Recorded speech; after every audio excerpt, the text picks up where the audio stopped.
So let's go ahead and say our prayer as we join our thoughts. Please find a comfortable position for you to sit.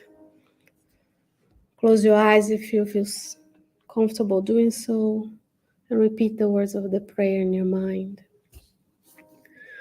Dear Mother, Father God, thank you so much for bringing us here today. Thank you for the blessings of our life, for all the help from the visible and invisible hands, for all the family, friends, and all of those involved in our lives, near and far. We're so thankful that you brought us this life, this reincarnation. And today we ask you, humbly request your help, not only for ourselves, but also for our loved ones, for those on the earth, our brothers and sisters in humanity, who may be suffering, those who are in nursing homes, in hospitals, those who are homeless, those who are experiencing lives in orphanages and wars. We join our hearts with you to send loving vibrations of kindness to all. We pray that our work here can be shared with those who are in the spiritual realm, working to help us, to help the spirits who have joined us. And we pray for a good connection with our spirit mentors and guides as we study and learn with Jesus. Thank you, Lord, for this opportunity, and we ask you for your protection and permission to begin our studies today. And so be it. What a blessing, friends, to be here, making sure everything works. We have the blessings of our youth with us because we always want to have them plant the seeds of kindness in their hearts as well. So today we're going to start a new study session. The next 2 months, going into December, we are going to study a few selected chapters from the book Jesus in the Home, Jesus no Lar, by Neil Lúcio. If I'm not mistaken, we may have this book here, but it's very easy to obtain. This is how it says. So it's Liao Publisher, a Fab Publisher, online. We can talk to you about getting that to read. And if you'd like, I can share ahead of time which chapters we are discussing so you can read. But the main idea is that in this world of trials and expiations, with so many challenges we have in our lives, watching what's going on, right? The renewal of the moral values on the planet, the progression of the world, as we've seen before. We want to learn with Jesus. We, of course, always tell people you want to read the first revelation, the second revelation, the old, what we call Old Testament, or the Torah and the prophets. You want to read the New Testament, and you want to read Spiritism, because this is the continuation of the work of the Christ and the good spirits. The New Testament has a lot of information about Jesus, but it's only a sliver of everything that they could write, and they could not only write, but pass it along, right? 2,000 years ago, writing isn't what it is, where I can write on my physical book, or I can download the Kindle and read online, or download the PDF. They had to prepare the parchments, either with the tree or the animal skin, and someone was specialized to write. So it was way more precious than what we treat our books today, right? Even though our books are precious and we treat them really well. But of course, the apostles, as John says in one of his gospels, there wouldn't be enough books to talk about everything that Jesus did. We only know about 3 years of his ministry, and that's when we can use the tool of Spiritism to not only know what happened, but how it happened. So these books describe the meetings that Jesus had with his apostles, mainly in Peter's house, but in other places, where he gathered people and he told stories. And of course, there are teachings behind the stories. And he was allowing them to speak, to talk. And I will highlight Jesus' body language, because we not only learn in the teachings, but we want to learn how to speak with people, how to bring this message of the gospel in a material form so we can affect each other. Because there's one thing is knowing, another thing is doing, as Jesus says to Nicodemus in the book Boa Nova, Good News. You know the teachings, but you don't feel the teaching. So I'm going to highlight, because Jesus was the perfect combination of masculine and feminine, of force and emotion. He came to show us what it is to be a human.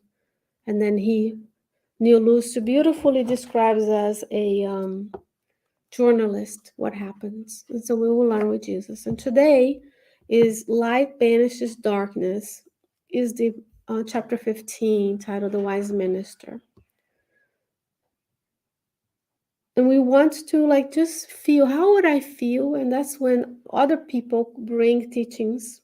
So since about a few years ago, when the Chosen series started, now it's famous. It's fancy to know about this, the Chosen. But back then, nobody knew about the Chosen when I was buying the DVDs and everything.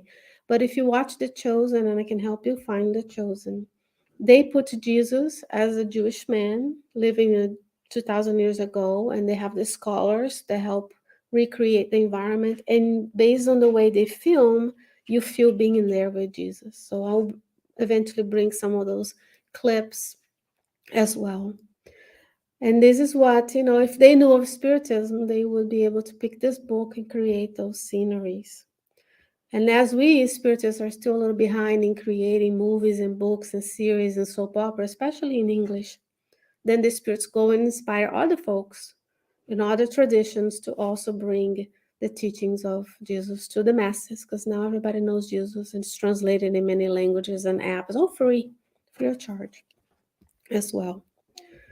So in this chapter, we have Neil Lucius says, Matthew was solemnly discoursing on the mission of those who lead the masses, giving specific details about the duties of administrators and difficulties of servants. This is how we talk about, right? When we see someone leading a group, leading a country, leading a company, we talk about the administrators, those who are given by God the duty of caring for others, because a lot of us on the earth are administrating for our own selfishness. We want to be famous, we want to be rich.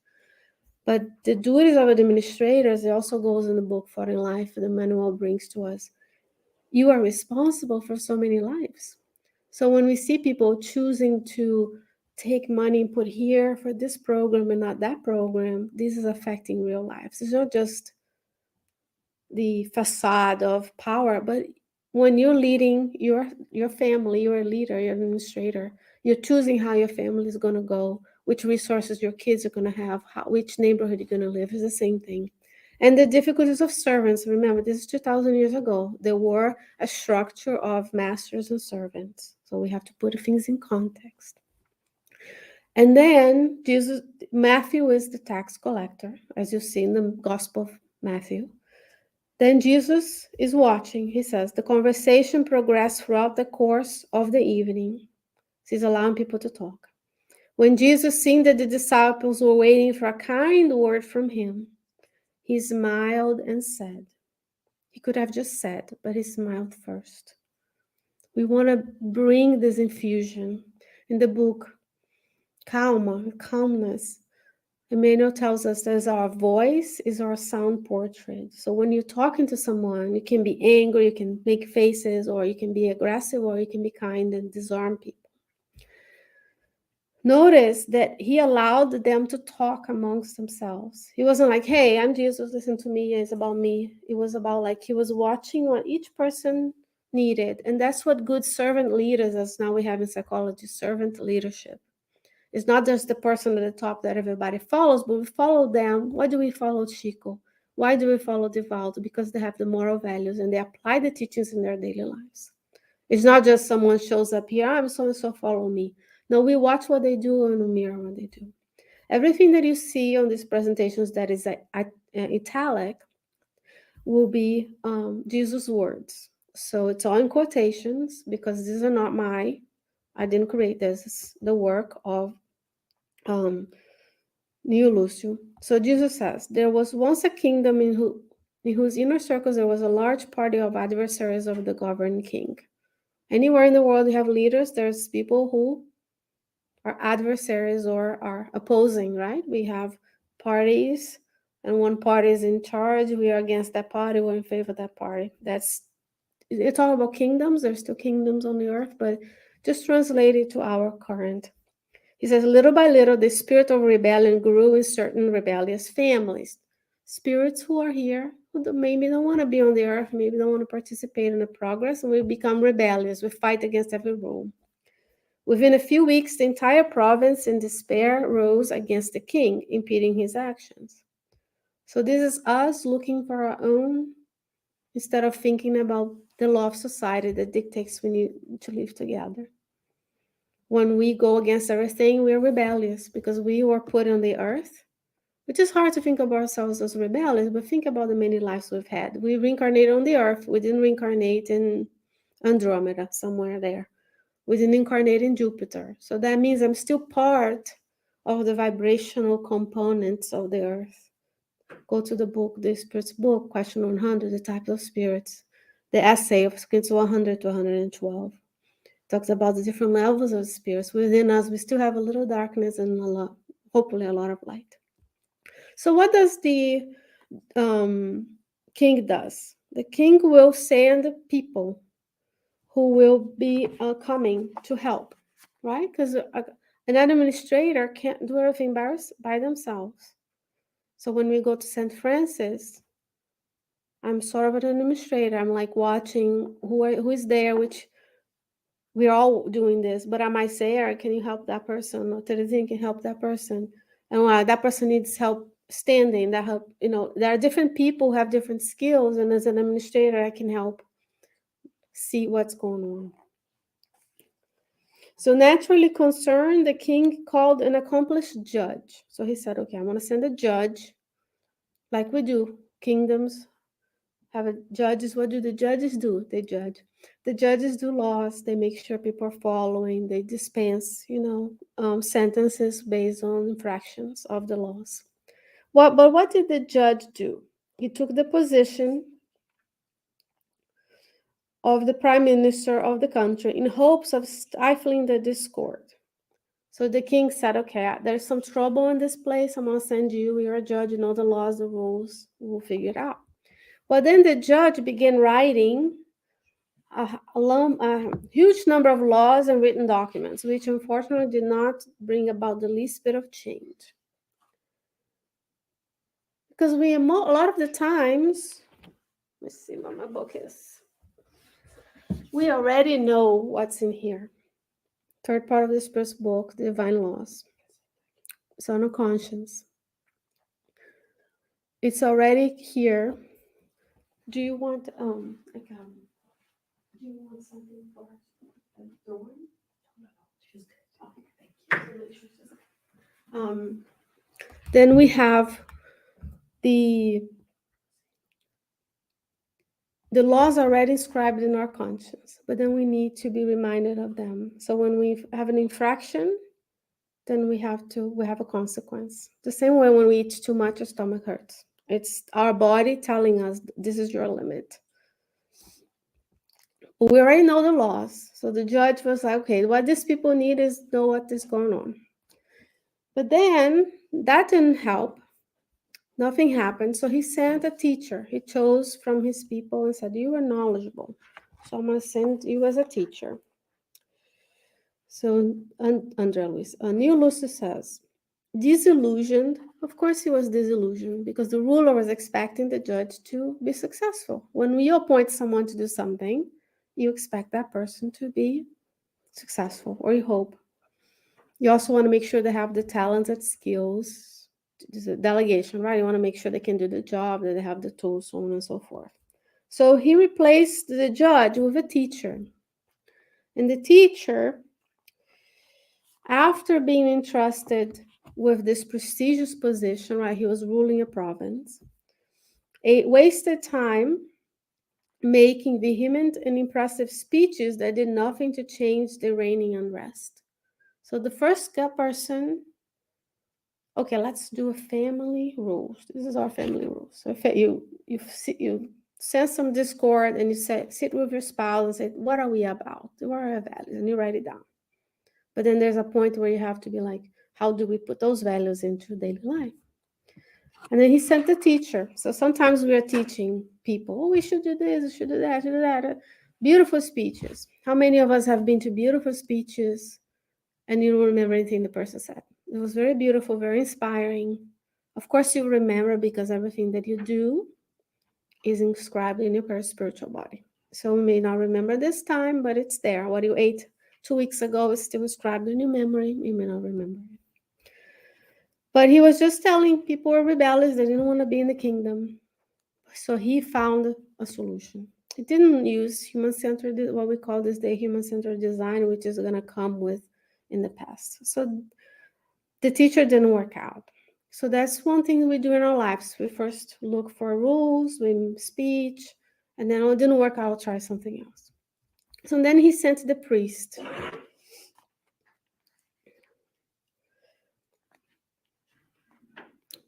So he assumed this noble position and immediately began cursing the elements contrary to the king, making the situation worse. So they said, okay, if you don't agree with the king is the rule, then you are cursed to go to hell. How many times we said that in the past? The church probably said that too. And some Spiritist people may say, if you don't believe in Spiritism, you're doomed to live in the lower zones for a long time. We're not immune to that, right? We say, if you don't know the truth. The truth is, Bratz was in many ways. So he has tried someone to make the laws the same way we have like laws, speed laws. Speed is 45. How many people go 45, right? People know the law. And then they send the cops to make sure we are in line, and then there's consequences. And the priest was like, okay, if you don't agree with the king, then you're gonna go to hell. You have to agree with the king because otherwise you're not gonna go well. This is me paraphrasing. So next, didn't work out, make the situation worse. He says, then the king brought a physician. He was against disheartened. They brought a physician to handle the overall matters. But the physician, as soon as he was in the palace, taking part in the honors, to win the king's approval, stated that those who were opposed to the crown were mentally ill. So what was the physician doing? Instead of going to see if there was something he could do with his physician powers and knowledge, he said, oh, I want to be in the right side of the king, because back then maybe they were going to be beheaded. They're going to be in the prisons. Nowadays, thank God, the minority of the world does that. But we do want to be on people's right side. So if you say something, someone doesn't like you, they may not take a gun to you, but they might talk about your reputation. They may, not give you the job referral, or call the job referral and say how bad you are. We still do this in our minds, because for this life and in person. So he said, okay, if you don't like the king, you're mentally ill. And how would you feel if you're told if you don't agree, you're crazy, right? The propaganda was so damaging that disobedience became even more daring, rebellious, even more desperate. So it still didn't work. So now fourth person going. He didn't quit. He's like, this is my kingdom. I want things to go well. So he tried again. Sensing that a throne was in danger, the rule replaced a physician with a famous general who took drastic measures by regimenting armed forces in the lower regions and mobilizing them against a defined country. That we still have in the world. We have armies going after other people because we want their land, we want their resources, and then they end up having a civil war. And when the death began to reap countless lives, including that of the feared general who had been made himself prime minister, which was of a heavy heart, the king called a wise man to fill the position. So he tried the judge to make laws, he tried the teacher to teach. Those are all strategies that we do in our own daily lives. He tried the physician, now he tried the general. And this is happening right now in the world. We have war in several places, reaping countless lives. And remember, for us, the war is in both sides. So there's a mass of spirits feeding the ones in this life.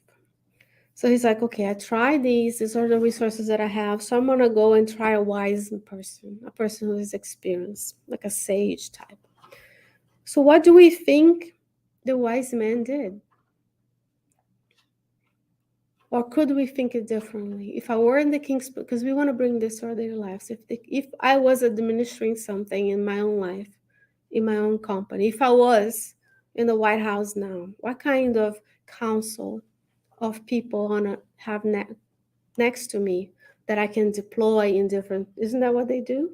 There's a problem in the Middle East. They send this person who specializes on this, who is in alignment with the thoughts process of the king.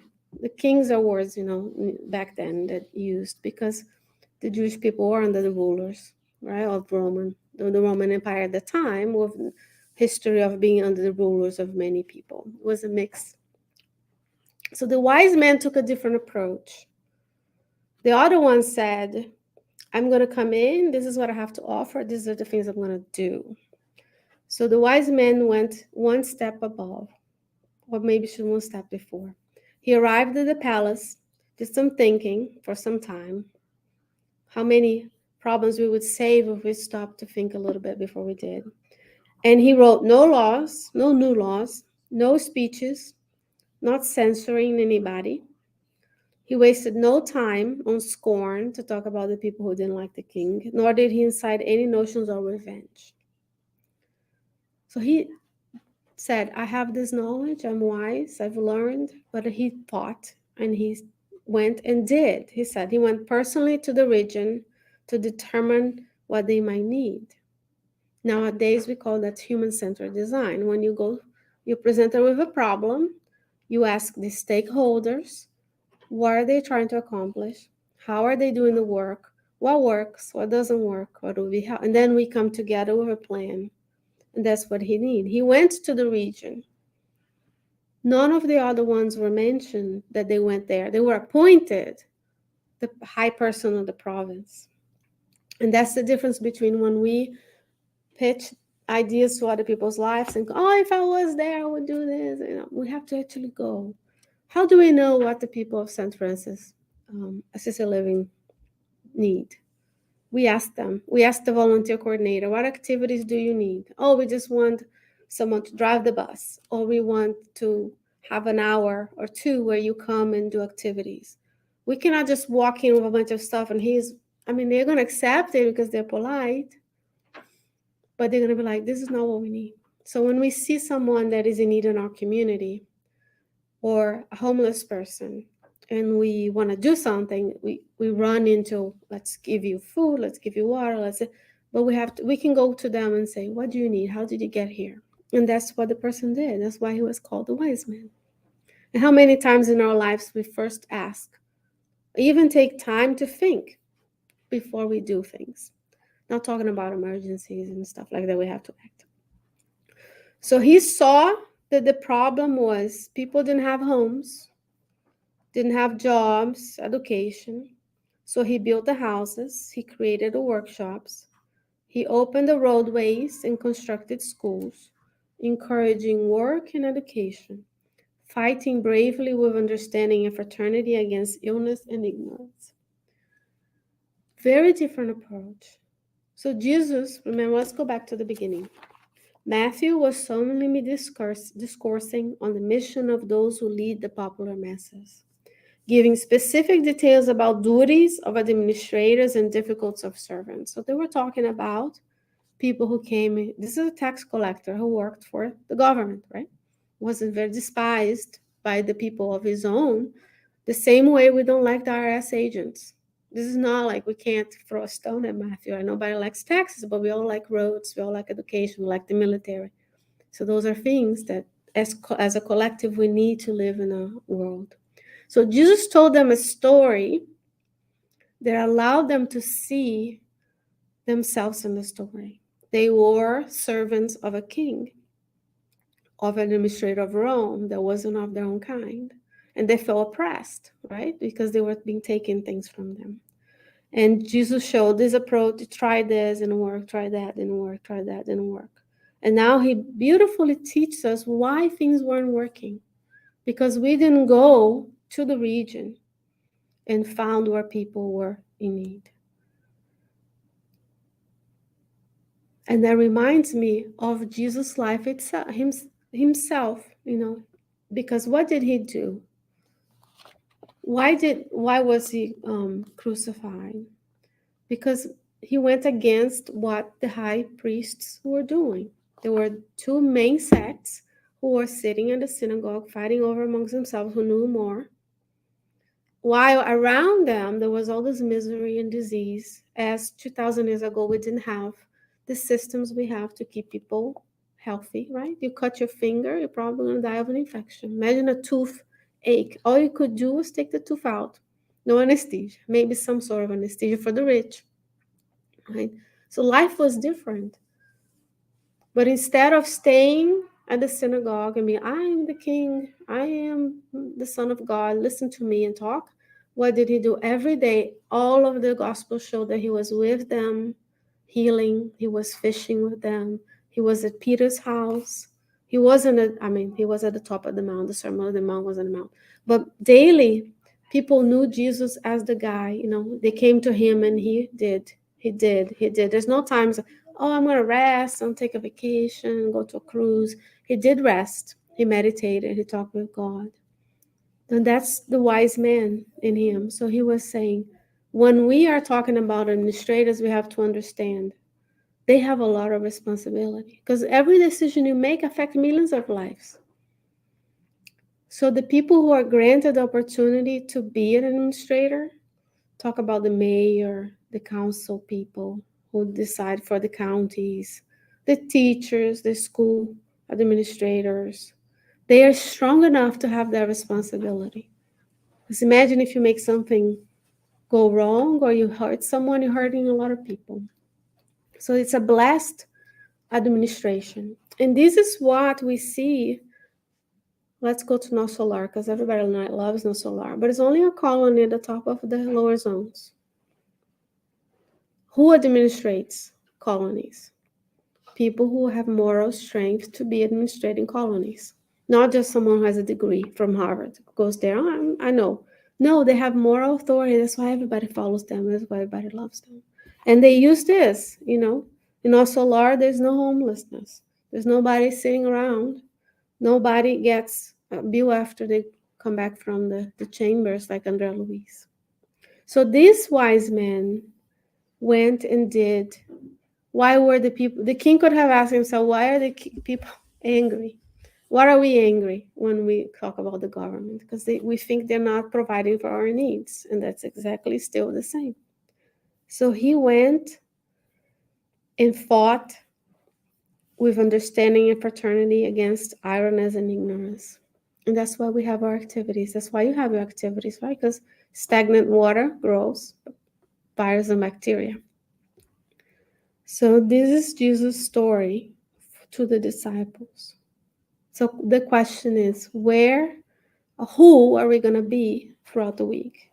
Just the teacher, the judge, or are we going to go, or the physician, the general? Or are we going to go one step ahead and try to be the wise man who is looking at each and every person and see the potential in them? Chapter 10, Understanding for in Life by Emmanuel.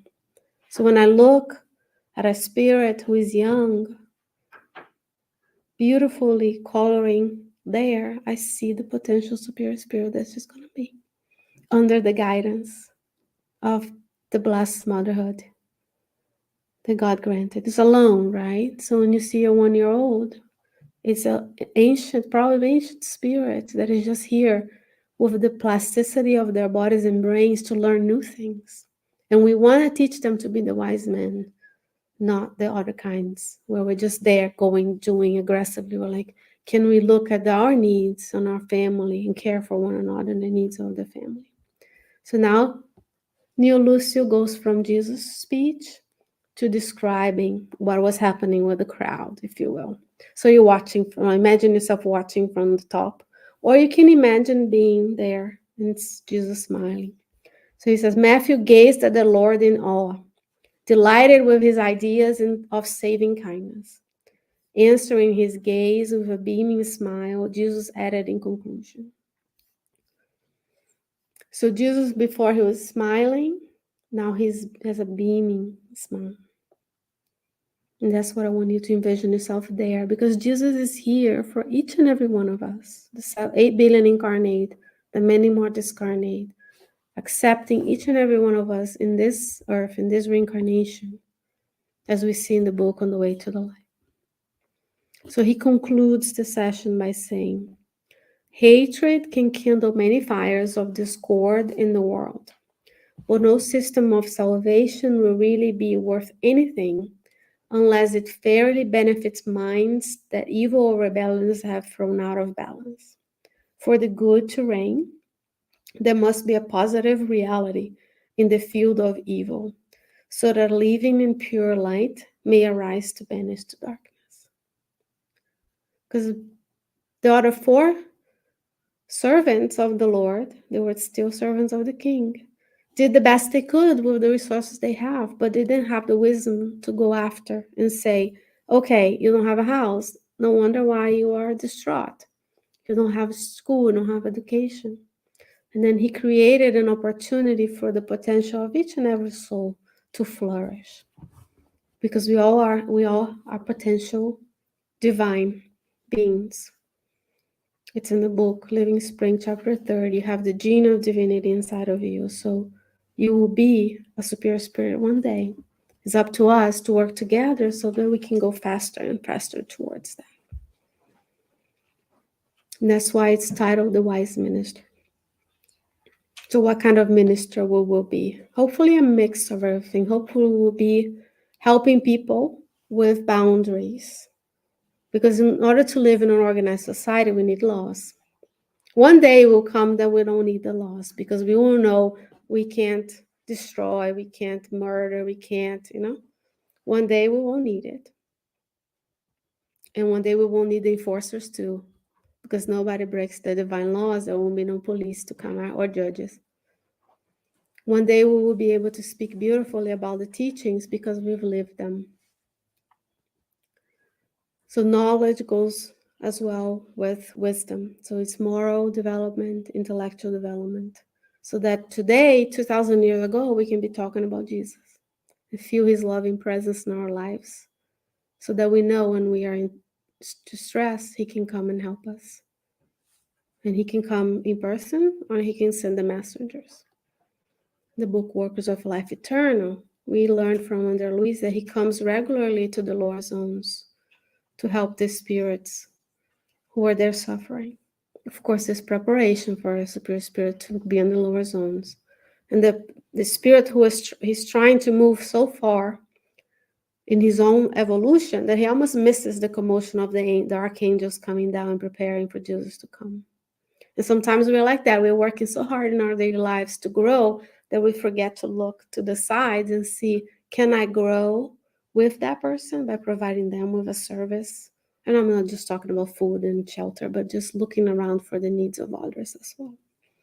Always light banishes darkness, and including knowledge, because we want to know of these so that we can attach it. This one doesn't have as many instances of how Jesus worked, but the other ones we'll see. Neo Lucio is very kind and very discreet. He's like, Jesus had a smile. He was kind. In other chapters, he smiled with his eyes, which only actors can do, right? Not everybody can smile with their eyes. And we forgive ourselves if we can't yet be at that level, because some days we're more of the judge, more of the teacher, more of the general. We're gonna walk there and destroy our enemies. We wish people weren't there. We say, when we are young, we say, we wish you would die. Wish God would take these people away from our life.